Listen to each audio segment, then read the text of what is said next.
తెలంగాణలో ఉనికిని కాపాడుకోవడానికి టీటీడీపీ ప్రయత్నిస్తోంది. క్యాడర్ను నిలబెట్టుకోవాలన్న భావనలో ఉంది. అసెంబ్లీ ఎన్నికల్లో కాంగ్రెస్తో కలిసి ప్రజాకూటమిగా పోటీ చేసిన టీడీపీ పార్లమెంట్ ఎన్నికల్లో కమ్యూనిస్టులతో కలిసేందుకు సిద్ధమైంది.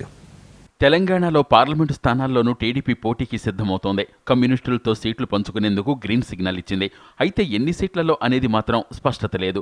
మల్కాజ్గిరితో పాటు గత ఎన్నికల్లో టీడీపీ మద్దతుతో గెలిచిన పార్లమెంటు స్థానాల్లో బరిలోకి దిగాలనుకుంటున్నారు. ముఖ్యంగా మల్కాజ్గిరి, సికింద్రాబాద్, ఖమ్మం, వరంగల్, మహబూబాబాద్, నల్గొండ స్థానాల్లో పోటీకి సిద్ధమవుతోంది టీటీడీపీ. తెలుగుదేశం పార్టీ ఇవాళ ఇబ్బందులలో ఉంది. తెలుగుదేశం పార్టీ ఉండి తీరాలి. మాకు సింబల్ ఉండాలి, మా క్యాడర్ ఉండాలి, మా మనోనిబ్బరం ఉండాలి, మా ఆత్మగౌరవం ఇన్మడింప చేయాలి. దానికోసం ఈ ఎన్నికల్లో మేము పోటీ చేస్తాం. ఒక పోటీకి సరైన వాతావరణం ఉండే నియోజకవర్గాలను ఎంచుకుంటాం. కొందరికి ఆసక్తి ఉంటుంది, కానీ ఆ నిలబడే ఆ శక్తి ఉండదు. ఈ రెంటిని మేము ఉండే నియోజకవర్గాలు ఎంచుకుంటాం.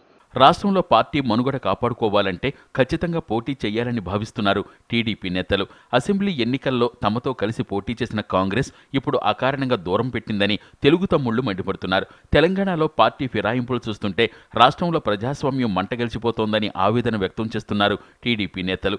రాష్ట్రంలో ప్రతిపక్షాలపై కేసీఆర్ సర్జికల్ స్ట్రైక్స్ చేస్తున్నారని మండిపడ్డారు. మీరు చూస్తే అపోజిషన్ పార్టీస్ ఏవి బతకనీయకుండా సర్జికల్ స్ట్రైక్లు శత్రు దేశాల మీద చేస్తున్నట్టుగా ఉంది.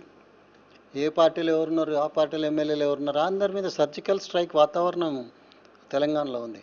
ఈ వాతావరణం ప్రజాస్వామ్యానికి మంచి కాదు. వ్యక్తులు వస్తారు పోతారండి, వ్యవస్థ బతకాలి. నేను యంగ్ ఏజ్లో అంటే 94లో మొదటిసారి ఎమ్మెల్యే. ఆ తర్వాత కూడా నేను రాజశేఖర రెడ్డి గారు ముఖ్యమంత్రిగా ఉన్నప్పుడు కూడా నేను ఎమ్మెల్యే ఉన్నా అపోజిషన్లో 2009లో. బట్ ఇట్లాంటి అట్మాస్ఫియర్ మనకు కనపడకుండా. తెలంగాణలో టీడీపీ పోటీ చేస్తున్నట్టు క్లారిటీ ఇచ్చినా ఎక్కడ పోటీ చేస్తారనే దానిపై తేలాల్సి ఉంది.